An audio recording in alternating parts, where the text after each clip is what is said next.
Hi, and welcome to episode 3 of Koos Dev Talk. Koos Dev Talk is a weekly series where the two of us, Parsa, and myself, Justin, will talk about topics covering tech and dev. In this week's episode, we will be talking about DeFi 100 rebase and cryptocurrency kind of in general.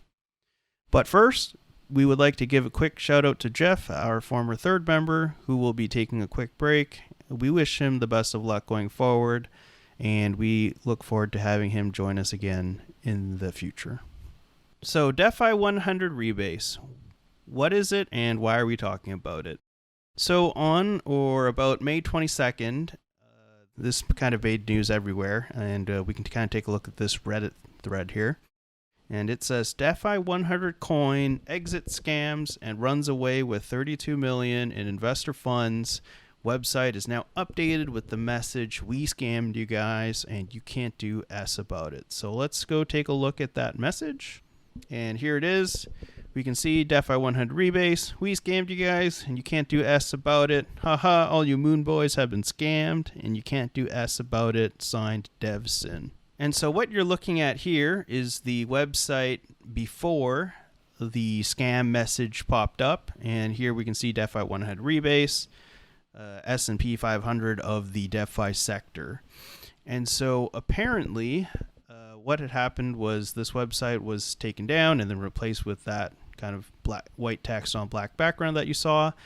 And apparently the devs responded on Twitter and said that what had actually happened was their main website had been hacked and that they refuted the fact that they were scamming people or rug pulling of any kind, and in fact the reporting couldn't have been true because they had only raised $2 million in investor funds, so they couldn't have stolen 32 million.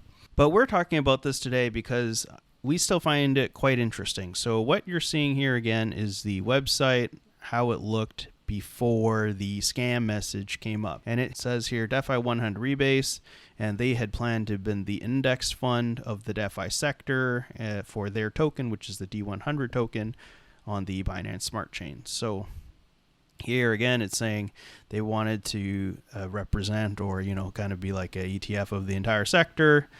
And they had some kind of big plans. And here they kind of talk about their roadmap and what they were planning to do.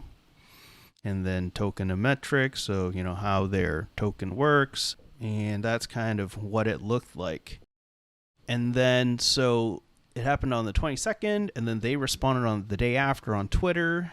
And then I believe on the 25th, the new website had shown up, and they had said on Twitter that their website was up and running again. And now it looks like this. And so, interestingly, DeFi100.org is kind of no longer talking about DeFi 100 rebase. It's now DeFi 100 farms. So, and the website looks completely different. So that's very interesting. It's no longer really talking about being an index fund. So, neither Parson or I are experts in this field, and none of the things we're talking about it should be taken as financial advice. We're just two people talking about this as a topic because it made the news. But it is very interesting that so we had this project and it was supposed to be this big thing, and then our website got taken down because we got hacked. And now we're back with the website, but it's kind of a completely different project. Like, it's a little strange. And so that is why we're talking about this today. And actually, the first thing we'd like to go over, actually, is how easy it is to actually make a cryptocurrency coin. And so I'll let Parsa take it away. Okay, so I'm just going to go ahead and show everyone how easy it is to make a token and how everybody can do it. Maybe that is a factor in the number of scams that we're seeing with these tokens and cryptocurrency. So if we go to cointool.app, this is just a website. You can create an account and go to your dashboard. On the left side, you'll see this menu where you can click on create a BEP20 token. So I click on that, it's gonna give me a form for my new token. I can call it something, maybe Koos Dev Talk token. I can give it a symbol like that, and I can increase or decrease the initial supply to whatever amount I want.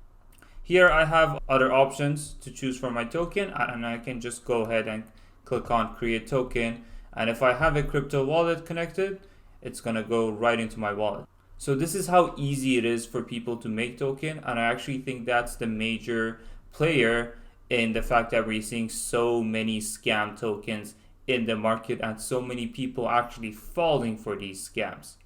Yeah, and the big thing to take away is that, we made that with a very friendly, graphical user interface. Like, you don't need to understand anything about coding. You don't even have to clone any repos to launch your own coin. You could, just basically sign up, connect your wallet, like a trust wallet or something, and then, by paying a simple fee, you could just launch your own cryptocurrency. And then with some marketing efforts, you could get people to buy into your coin. So, I think it is really important that people understand that, not all coins are made the same. They're certainly very different. And you want to do a little bit of, research and looking into investigating the development team for these coins and make sure you're really, interested in the project that you're planning to fund. Kind of going back to supply, Parse had typed in some ridiculous number, I don't even know, like a quintillion or something. And it's really important to understand, coin supply, circulating coin supply, and the price and the market cap of the coin. So again, not all coins are equal, and certainly they're not equal in terms of supply. When we look at Bitcoin, so BTC, they have about 18.7 million circulating coins, and then that's seems like a large amount, but really it's not. And then we can kind of look at Dogecoin, which has just under 130 billion circulating coins, so significantly more, but still not that much as some coins we have out there today, which have some crazy number like 4 quadrillion coins. And so kind of going back on touching on psychology, if you have so many supplies of coins, you can have one coin being worth like thousandths of a cent, and then you can have all these people trying to hype up and pump the coin, saying, if Dogecoin can hit 1 cent, why can't our coin? But in reality, for a 4 quadrillion supply coin to hit 1 cent versus a 130 billion coin like Dogecoin, like that's significantly more money has to get into the coin to be able to reach 1 cent. And so we really need to look at market cap and total circulating supply for you to make the proper analysis as to what a proper valuation could be, even with significant speculation from other individuals. Yeah, to kind of rephrase what you just said, Justin, as a rule of thumb, we can always calculate the market cap of any coin, and that will kind of give us an idea of how big the project has to be in order for it to hit a certain number. And so for these projects that have huge numbers, sometimes it's just economically impossible for them to hit a certain number, and that can be used as a factor to as something to look at when you're looking to invest in a coin. Yeah, and not just coins, but it could be, meme stocks are all the rage right now too, right? So when we look at GME, right, GME hit like, I can't remember, like 380 or something in February, and right now it's rallying back up, meme stocks to the moon, right? But, one thing to think about is like when we look at GME, they actually don't have that much circulating stock. So the price of the stock can be significantly higher than some other stocks like BlackBerry or Nokia or this kind of stuff, like their stock supply is so much larger that it's significantly harder for that stock to hit like 400 than GME or AMC. So it's kind of the same logic being applied here. So now we'd like to kind of talk about some other things that we think you should look out for when researching and looking into these cryptocurrencies. And that is, and we're really talking about new coins here. So not like Bitcoin or Ethereum or any of the established coins, because those are, large coins traded on large exchanges like Binance. They have been vetted and they should be, safer at least as a investment vehicle. But so we're really talking about new coins and coins traded on swapping platforms like Uniswap or PancakeSwap. So coins that are very, very new and don't have many listings on large exchanges or even medium or small exchanges. And so the first thing that should really be looked out for are what type of claims that the coin is planning to make or the dev team is planning to make. So if a coin is trying to say they're going to do something really awesome and really large, and not to pick on DeFi 100, but making and setting up an index fund of a large market, that's a large accomplishment that they're trying to do, a large milestone. And so, when they're trying to make these types of claims, does their project timeline make sense? Are they keeping up with informing investors of the coin to see, what's happening? How is the development team doing? What features are being implemented? How are things going? And so that's kind of number one. And on the flip side of that is, how credible is the team? Are they experienced developers? Have they been in the blockchain space a long time? Or are they little known, kind of new? And even worse, in my opinion, are they anonymous? Do you even know who they are? If you don't know who they are and they're making large claims and just saying that, oh yeah, you should buy us because we're going to build rockets to the moon and actually put our coin there, those are really large claims, and so we should be more careful with those. Parsa, can you think of another thing we should watch out for as an investor? Yeah, one of the things that I find very interesting about these coins is synthetic funds, where they take a certain portion of transactions, like a transaction fee, and they put it towards another cryptocurrency or another currency. And this is one of the things that for me raises a red flag, because for me, the development team and the team supporting the coin has to believe enough in that coin to keep their money in there. But when they do something like that, it kind of raises a red flag, because I'm like, why would you want to move your money away from that currency that you're just making and you're supporting towards another cryptocurrency? Yeah, and that's a great point, Parsa. So kind of talking about like the built-in tokenomics of the coin itself. So hypothetically, let's say we have some coin and it charges built-in, like a built-in mechanism. It charges each user 10% fees per transaction, and 10% fees is very high.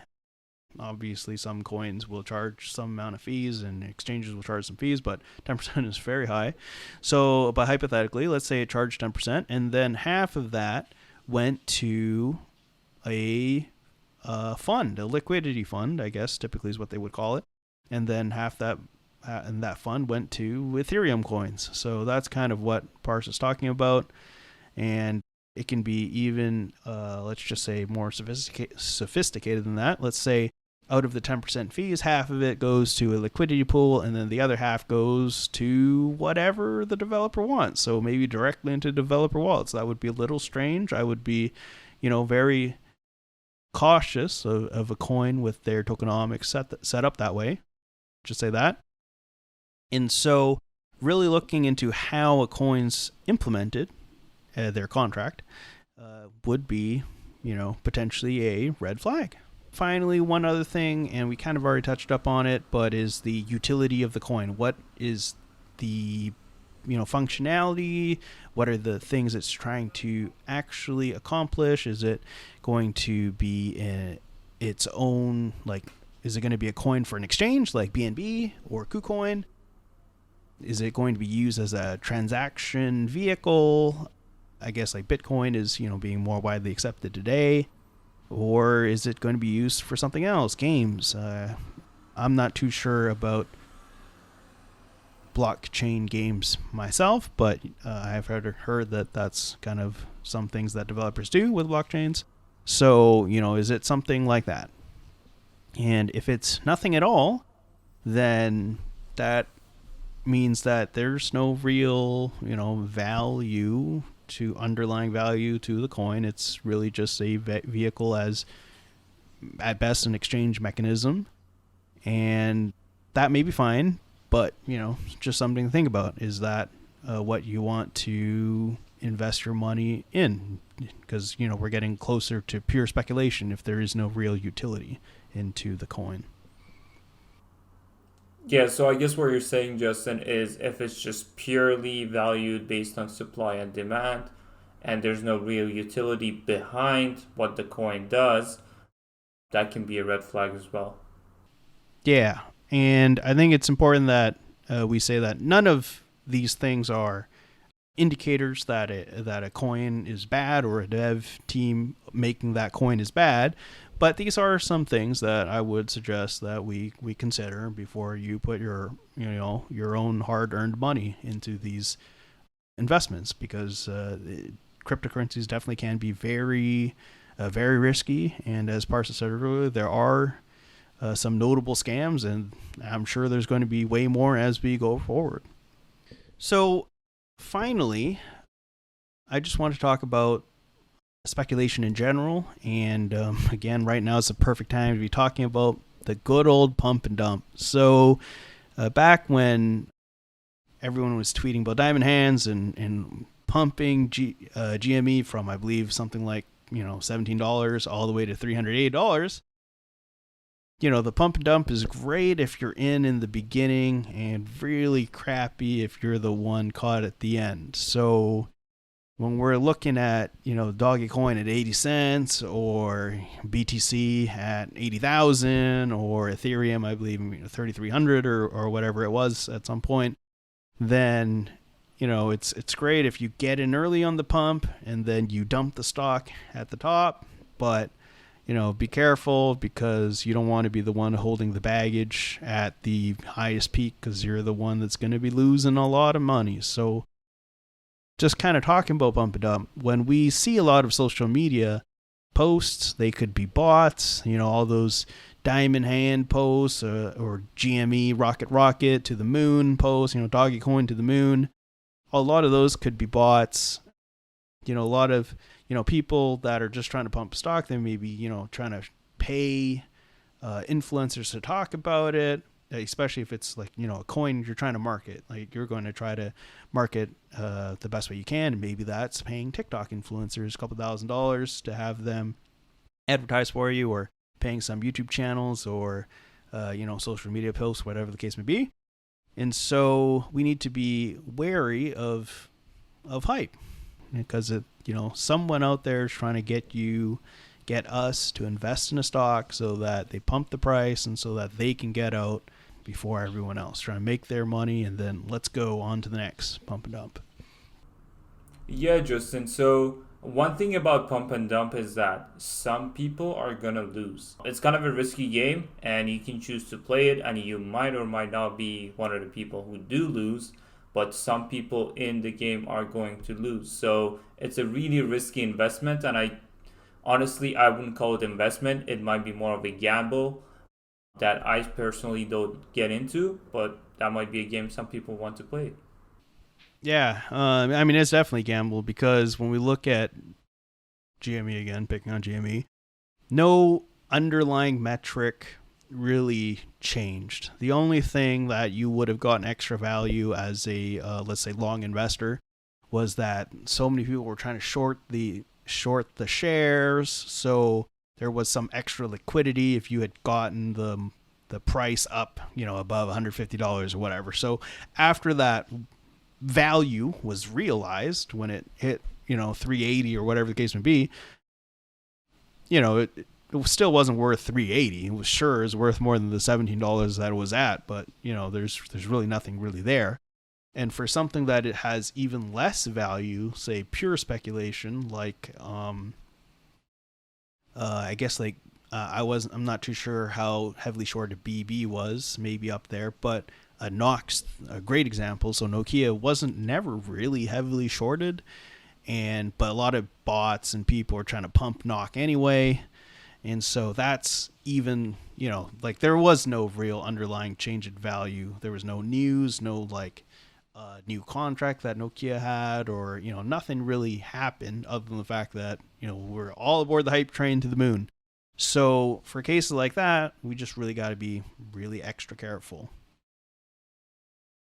And lastly, just kind of talking about market manipulation from large market players. And this is kind of going back to cryptocurrencies. So in the stock market, you have large players like hedge funds, large commercial investors that hold a significant amount of money, or I should say stock, for a particular company compared to you. And so they have more power, they have more ability to move the price. And if they have friends that, they're trying to do some, let's just say, shady business, selling back and forth to each other, trying to manipulate the price of the shares, they're able to do that. But in the cryptocurrency world, especially with new coins, it's even, I would say, worse, because you have the dev team has complete control over the supply. They can choose whether to burn it, or they can choose to do whatever they want to do with it.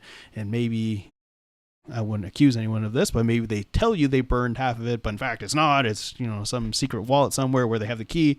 And so you're entering a space that is even more, subject to mass manipulation than the stock market, right? So that's just another thing to really keep in mind. And, buyer beware. And can't stress that you should do your own research and really vet the teams and projects you want to put your hard-earned money in. That is the third episode of Koos Dev Talk. Thanks for giving us a watch. Don't forget to subscribe on YouTube. Hit that like button if you want to. And we'll see you next time.